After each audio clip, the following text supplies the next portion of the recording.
उद्धव ठाकरे की पहचान क्या है? उद्धव ठाकरे की पहचान बाला ठाकरे से है। आज बाला ठाकरे हिंदुत्व का परचम पूरे देश में नहीं लहराए होते, विश्व में नहीं लहराए होते, हिंदुत्व का झंडा बुलंद नहीं किए होते, तो उद्धव ठाकरे को कौन पहचानता? आज उनकी पहचान सिर्फ अपने पिता से है, लेकिन उन्होंने क्या किया? वक्फ बोर्ड को हम जो है, हमारी सरकार आएगी पलट देंगे। आज पूरा का पूरा हिंदुत्व जो है वो मर गया है।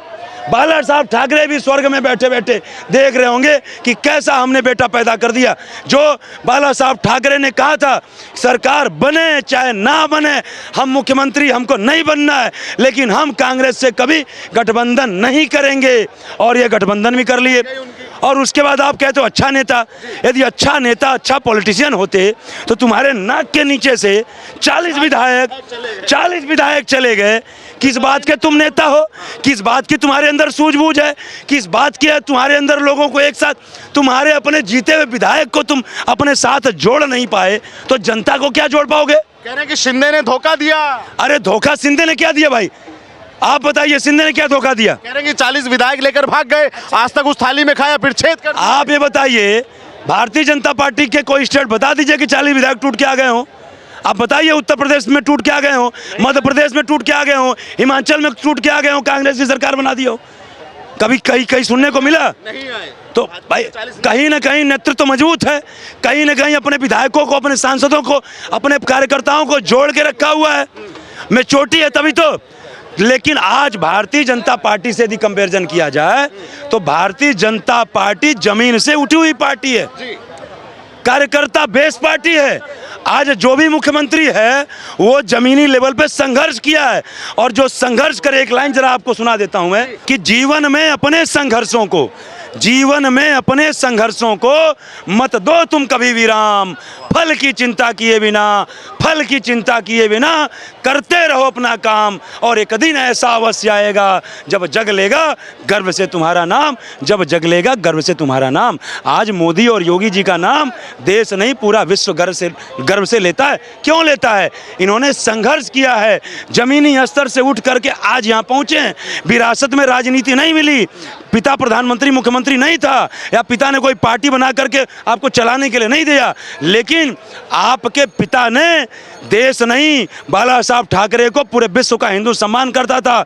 बाला साहब ठाकरे की मैं तूती की बात नहीं बोल सकता, बाला साहब ठाकरे का हर कोई सम्मान करता था, चाहे वो किसी भी पार्टी का नेता हो, अंतर मन से हर कोई सम्मान करता था। क्यों? आज भी बाला साहब ठाकरे अपने स्वाभिमान से कभी समझौता नहीं किए, अपनी विचारधाराओं से कभी समझौता नहीं किए, अपने सनातन से कभी समझौता नहीं किए। उन्होंने स्वार्थ नहीं रखा कि हमको सत्ता मिल जाए। सत्ता को बाला साहब ठाकरे ऐसे लात से मारते थे। उन्होंने कहा था कि मैं कभी मर जाऊंगा, कभी कांग्रेस से गठबंधन नहीं करूंगा, क्योंकि हमारी उनकी विचारधाराएं नहीं मिलती हैं। और आप उन्हीं के बेटे होकर के एक सत्ता लोभ में आज कांग्रेस के साथ गठबंधन कर लिए और सेकुलर बन गए, और गठबंधन के साथ कहते हो वक्फ बोर्ड जो है क्या कहते हैं कि हम अपने स्टेट में लागू कर देंगे।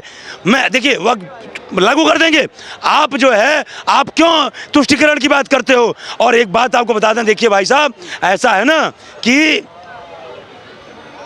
आदमी जो करता है ना, कर्मणेव अधिकारस्ते मा फलेषु कदाचन। तुलसीदास जी अपने रामचरितमानस में उनकी दो चौपाई है कि जो जस करई सो तस फल छाका, और एक कर्म प्रधान विश्व करी राखा। जो जैसा करेगा वैसा फल मिलेगा, लेकिन कर्म ही प्रधान है, जैसा कर्म करेगा वैसा ही फल मिलेगा।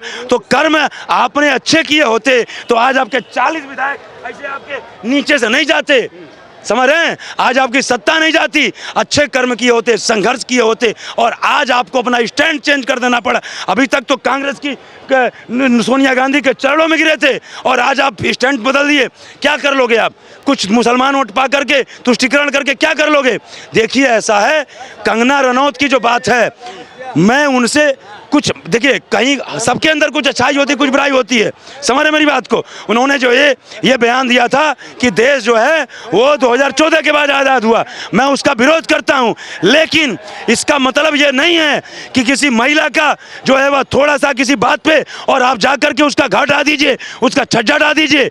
कहीं ना कहीं जो है वो देखिए, कोई यदि कोई अपने मुंह से बददुआएं दे ना दे, लेकिन जिसकी भावनाएं हाथ होती है ना, अंतर मन से जो है अपने आप निकल जाता है, अंतरात्मा देती है। और आज उसी की देन है कि इनके 40 विधायक इनके नाक के नीचे से चले जल्दी। और आने वाले वो गुरु घंटाल रह गई सत्ता पाने की लालच कि भाई उसने गठबंधन कर लिया, उसने गठबंधन कर लिया। क्या बीजेपी ने कश्मीर में गठबंधन नहीं किया था? महबूबा मुफ्ती क्या भूआ लगती है? हाँ, उसने किया। इस बात पर तो सवाल ही मत उठाओ कि किसी ने गठबंधन किया। भाई अपने सत्ते के लिए, अपनी सीट मतलब सरकार बनाने के लिए बीजेपी ने भी समझौते किए। होती है ये राजनीति, अपने बाप की नहीं हुआ ये तो हमारे चेहरे तो क्या होंगे। दूसरी बात, अभी आप कंगना राणावत की तारीफ कर रहे थे, आपने एक इंटरव्यू पढ़ा था, उसने खुद कहा था कि फिल्म इंडस्ट्रीज में काम करने के लिए पता नहीं कितने बड़े बड़े समझौते करने पड़ते हैं। शायद इन्हें ये भूल गए होंगे। और वो औरत वो कहती है कि सन 2014 के बाद हमें आज़ादी मिली। अरे तुम सुनो ना, 2014 में पैदा हुए, अगर आप 10 साल के हो, 10-12 साल के, तो अभी आप बच्चे हो, थोड़ी नॉलेज लो। चाचा ठीक है भैया, एक मिनट, मैंने चाचा आपकी सारी बातें मान ली, सारी बातें सुन ली, लोगों ने भी सुन ली। अब ये बताइए, महाराष्ट्र में आपको क्या लगता है? महाराष्ट्र में देखो भाई साहब, पहली बात मैं राहुल गांधी से या कांग्रेस तक पहुंचाना चाहता हूं कि ये ईवीएम का है ना, रोना छोड़ दो, जो हो रहा है होने दो। या तो आप ईवीएम का बहिष्कार कर दो, अपने सारे सांसदों से, सारे सांसदों से, पार्टी से कह दो भाई हम लड़ेंगे ही नहीं चुनाव, ईवीएम का बहिष्कार कर दो। या मैं वही कह रहा हूँ ना, दिल्ली में बैठो बहिष्कार करो, या फिर ईवीएम का रोना छोड़ दो। और रह गई, तुमने पूछा महाराष्ट्र में कौन आएगा, तो जो हालात हो रहे हैं उससे बीजेपी आएगी। हालात क्या है? हालात ये हो रहे हैं, अब भाई सबको पता होगी, हरियाणा में इलेक्शन हुए, जब तक वो गिनती वोटों की हो रही थी, बीजेपी कांग्रेस 76 सीटों पे आ गई थी। और जब ईवीएम मशीन खुली तो बीजेपी आगे निकल गई। एक मिनट भाई, मैंने आपकी इसलिए सुनी, ये बात बोली और अभी आप अपने तर्क को आप काट दे रहे हैं। मैं अभी वही तर्क दे रहा हूँ, काट नहीं रहा भाई साहब, मैं काट नहीं रहा हूँ।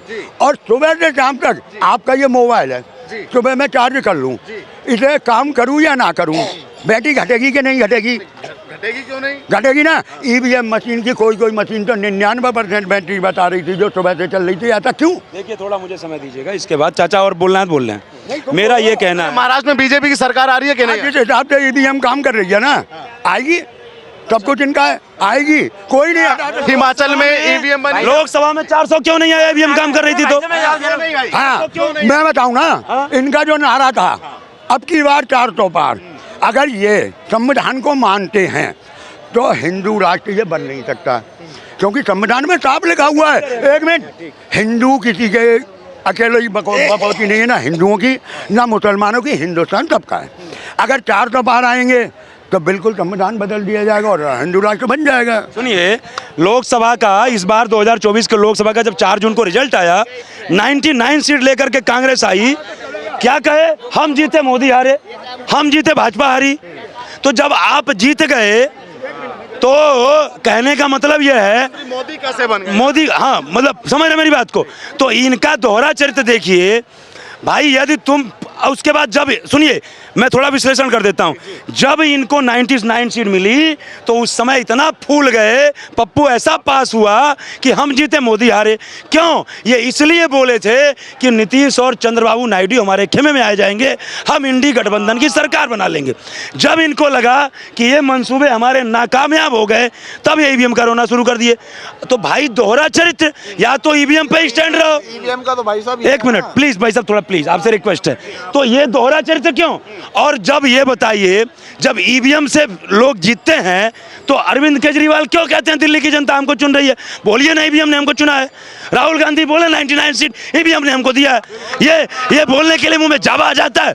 और सुनिए, एक बात मैं बड़े दावे के साथ कहता हूं, आज पूरी इंडी गठबंधन के घटक दल, पूरा विपक्ष ईवीएम का इस समय विरोध कर रहा है। ईवीएम पे दोष ठहराता है। जब ईवीएम पे सारे विपक्ष दोष ठहरा रहे हैं, तो आज जैसा कि मैं कह रहा हूं, आप यदि विरोध कर दो, जब तक हम ईवीएम से चुनाव नहीं लड़ेंगे और पूरी पार्टी पर चाना भरे, तो क्या चुनाव आयोग की हिमाकत है कि एक पार्टी को चुनाव लड़ा करके सरकार बनवा देगी? बिल्कुल नहीं है। क्यों नहीं कह रहा हूँ कि ये ईवीएम की जो बात कर रहे हैं ना, ईवीएम की ये जो बात कर रहे हैं, जब चुनाव 2024 का रिजल्ट आया था उससे अगले दिन ही अखिलेश यादव ने लोकसभा में साफ कहा था, अगर हमारी मतलब इंडिया अलायंस की 240 कुछ सीटें आई थी ना, 230 के करीब, अगर 400 भी आ जाती तो भी हम ईवीएम पे भरोसा नहीं करते। वो उन्होंने पहले ही कहा था, ऐसा नहीं है कि आपका है। भैया ये सिद्धांतिक बात है, प्रैक्टिकल Why बात। you are saying that? एक सेकंड। क्षमा चाहते हो बोल रहा हूँ। Why you are saying that? कि जनता has elected my party, Janata has given mandate। कहिए ईवीएम ने mandate जो आप बात कर रहे हैं भाई, वो सिद्धांतिक बात है, प्रैक्टिकल ये फैक्ट नहीं है भैया, ये सिद्धांतिक बात है यार। प्रैक्टिकल में कब आएगी अमल में कि हाँ भाई हम अपने सारे सांसदों का इस्तीफा दिलवाएंगे, हमको देश में ईवीएम से चुनाव नहीं चाहिए। कोई धरने पे बैठा क्या? मेरी बात सुनिए, क्या है, मैं तो इनकी बात का मेरे को 2 मिनट बोलने देना। ये सिद्धांतिक बात है, नेता कैमरे पे कुछ भी बोल। मेरी बात तो सुनो। नहीं कैमरे पे नहीं बोला है, संसद के अंदर दिया हुआ बयान है कि इन्होंने कहा ना कि ये 99 सीटें आई तब क्यों नहीं, ये तो शुरू से ही ईवीएम को कभी समर्थन नहीं किया। एक बात। दूसरी बात ये है कि मैं तो कह रहा हूं, अगर विपक्षी पार्टी और उनको लगता है कि भाई आपकी, तो उनको, हाँ, तो उनको आंदोलन करना चाहिए। मैं तो कह रहा हूँ करना चाहिए भाई साहब। करते क्यों नहीं भैया? ये उनकी कमी है, ये उनकी कमी है, करना चाहिए उन्हें। एक काउंटर सवाल है सर, मोदी जी अखिलेश, तो अच्छा बोल लीजिए भाई साहब, आपका सवाल। अगर ईवीएम पे मोदी जी जीते तो है और कोई और जीते तो सही। एक काउंटर सवाल है, अभी हमारे छोटे भाई ने कहा कि अखिलेश यादव ने संसद में बात बोली है कि यदि 400 भी आती तो भी मैं भी सवाल उठाता। ये स्टेटमेंट कब दिया? 4 जून के बाद या 4 जून के पहले? पहले भी शुरू से दे रहे हैं वो। एक मिनट, उनके बयान, नहीं, मेरी बात सुनिए, मेरी बात, एक मिनट, उनके बयान में कभी विरोधाभास नहीं रहा है, शुरू से लेके अंत तक एक ही बात का, अलग अलग बात नहीं कही, अलग अलग बात नहीं कही। अगर मैं ईवीएम की बात नहीं कर रहा हूँ, सुनो, ईवीएम की महाराष्ट्र में क्या लगता है? मेरी बात सुनिए ना, एक ही बात उन्होंने करी, विरोधाभास नहीं करा, ठीक है। और महाराष्ट्र की जहां तक बात है, काहे को इतना प्रचार कर रहे हो? मोदी जी आ गए, मोदी जी आ गए, आ गए। आप बताइए सर, क्या लगता है? महाराष्ट्र पे बड़ी चर्चा हो रही है और पूरी दुनिया की निगाहें इस वक्त महाराष्ट्र पे टिकी है कि भाई महाराष्ट्र में क्या होगा। आप ये देखो ना, पूरा वर्ल्ड इस समय मोदी को कह रहा है कि वर्ल्ड लीडर, और हमारे यहाँ के नेता कह रहे ईवीएम खराब। मतलब आगे ले जा रहे हैं हर क्षेत्र में, कोई ऐसा क्षेत्र नहीं जिसमें मोदी जी आगे नहीं ले जा रहे हैं। उस व्यक्ति का विजन देखो, 20 घंटे काम करता है, 20 घंटे। अभी हमारी क्षमता नहीं है 20 घंटे को, ये नहीं काम कर सकता 20 घंटे काम। और कौन सा ऐसा क्षेत्र है वर्ल्ड के अंदर, हिंदुस्तान की बात नहीं कर रहे मैं, वर्ल्ड के अंदर कौन सा ऐसा क्षेत्र है जिसमें मोदी जी काम नहीं कर रहे? अब चिप हमारे बनती नहीं थी, उस क्षेत्र में भी हम आगे आ रहे हैं। रक्षा आयुध बनते नहीं थे, रक्षा आयुध बनते नहीं थे, आज एक्सपोर्ट कर रहे हैं हम, एक्सपोर्ट कर रहे हैं। कोई ऐसा क्षेत्र नहीं है जिस क्षेत्र में हम आगे नहीं बढ़ रहे हैं। उद्धव ठाकरे दावा ठोक रहे हैं कि मोदी को जनता गुजरात में छोड़ देगी। अब मोदी को देखकर परेशान है लोग। भाई साहब, ये सारे के सारे ये सब परेशान है खुद। 23 तारीख के शाम से ईवीएम को रोना शुरू कर देंगे, देखना आप। 23 तारीख को वोट होंगे, 23 तारीख को। हिंदुस्तान के तो परेशान है, वर्ल्ड परेशान नहीं है। वर्ल्ड आशा की दृष्टि देख रहा है, वर्ल्ड आशा की दृष्टि देख रहा है। वर्ल्ड के हर लीडर आप देखो ना भाई, एक मिनट इधर। महाराष्ट्र के अंदर देसी घी के लड्डू बटाएंगे मोदी जी, आएंगे देसी घी के लड्डू बटेंगे महाराष्ट्र में। विरोधी तो राहुल गांधी वहाँ घूम रहे हैं भैया। तो घूमने से क्या हो गया? घूमने में तो सब जगह घूमते वो। मोदी का जमाना। अरे भाई वो पप्पू है, पप्पू है ना, सुन तो लो उसका है। अरे पप्पू है भाई, वो उससे क्या पता? नहीं, सुन तो लो, वो पप्पू है, उसको क्या राजनीति क्या होता है, सुन तो लो। मोदी जी, नहीं, एक मिनट सुन तो लो, आपको देसी घी के लड्डू खाने हैं? एक मिनट चुप हो जाओ। आपको देसी घी के लड्डू खाने हैं? खाएंगे मोदी जी, तो जीत गए मोदी जी। सुन तो लो, एक मिनट सुन तो लो। मोदी जी ने अपने बलबूते खड़े हुए, एक था चाय वाला, और ये जो राहुल गांधी ने इसको मिला है विरासत में, उसको मिला विरासत मिला है, विरासत मिला है। उसको बोले पहले चाय बेचे फिर आके आओ, उसको मिला विरासत मिला। उसको ना बात करने आता, संसद भवन में जाकर आंख मारता है, ना बात करने आता, तो काहे क्या भाई? तो उनके उद्धव ठाकरे तो ठीक है जो गठबंधन में। उद्धव ठाकरे को ठीक नहीं है, सुन तो लो, सुन तो लो। 2.5 साल कमरे से बाहर निकला था उद्धव ठाकरे, 2.5 साल मुख्यमंत्री रहा था, कमरे से बाहर नहीं निकला था, वो नहीं निकला कमरे कमरे से बाहर। एक मिनट भैया, वो कैसा मुख्यमंत्री ठीक है? कैसा ठीक कह सकते हो? देश का प्राइम मिनिस्टर रोड पे घूम रहा है, वो कमरे में बैठा हुआ है। 2.5 साल कमरे में बैठा रहा वो, इसीलिए गवर्नमेंट गई उसकी। उद्धव ठाकरे ना, जो उसका बाप था, ठाकरे, वो ठीक थे, वो अच्छा, वो तो हिंदू पर था वो। लेकिन जो ये आए ना, ये भाई साहब, ये किसी लायक नहीं उद्धव ठाकरे ना दोबारा। ये तो मान लो कि मोदी जी का देन था, तो वो बन गया वो मुख्यमंत्री सीएम। अब नहीं बनने वाला कभी हो, अब नहीं, कभी नहीं, ठाकरे नहीं बनेंगे, कभी नहीं, कभी नहीं, कभी नहीं। अकबरुद्दीन ओवैसी जा करके 2012 में जो बयान दिया था, जा करके फिर कह रहे हैं कि 15 मिनट बाद होगा प्रचार। हाँ, मेरा पीछा नहीं छोड़ता है, मैं भी बोलता रहूंगा। इनडायरेक्ट में तो बोल दिए, कैंपेनिंग की बात तो बोल दिए, लेकिन इंडिकेट सुनिए, मैं वही कह रहा हूँ, इस पे उद्धव ठाकरे कुछ नहीं बोलेंगे, इस पे लोग नहीं बोलेंगे कि तुष्टीकरण हो रहा है। मुझे ओवैसी से क्या मतलब? वो 15 मिनट बोले, 20 मिनट बोले, हमें क्या बात है उनकी? हमारे देश के प्रधानमंत्री मोदी हैं, हम तो मोदी जी की सुनेंगे। वो आधा घंटा भी खड़ा करेंगे, हम जब भी खड़े होंगे। वो 10 घंटे भी खड़ा करेंगे, हम खड़े हो जाएंगे।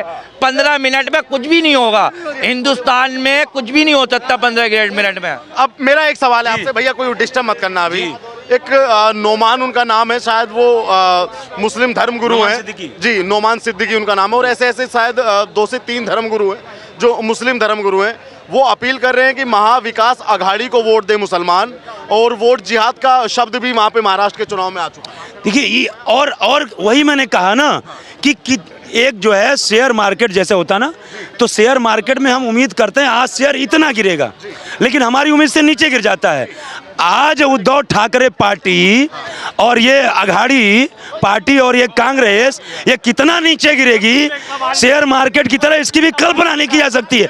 आज कैंपेनिंग करते करते जिहाद पे आ गए और जिहाद पे आ गए, लेकिन एक लाइन कह के अपना कंक्लूजन दे दूंगा, इसी में सारा रिजल्ट समाहित है।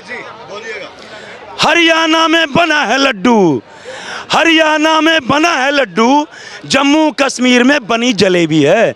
लड्डू का वजन ज्यादा होता है जलेबी का? लड्डू का होता है। हाँ, तो प्रचंड बहुमत कहाँ आई? हरियाणा में आई। हरियाणा में बना है लड्डू, हरियाणा में बना है लड्डू, जम्मू कश्मीर में बनी जलेबी है, जम्मू कश्मीर में बनी जलेबी है। और 23 तारीख को महाराष्ट्र की जनता दिखा देगी कौन सच्चा कौन फरेबी है, कौन सच्चा कौन फरेबी है। प्रचंड बहुमत से भारतीय जनता पार्टी एकनाथ शिंदे शिवसेना की सरकार बनने वाली है।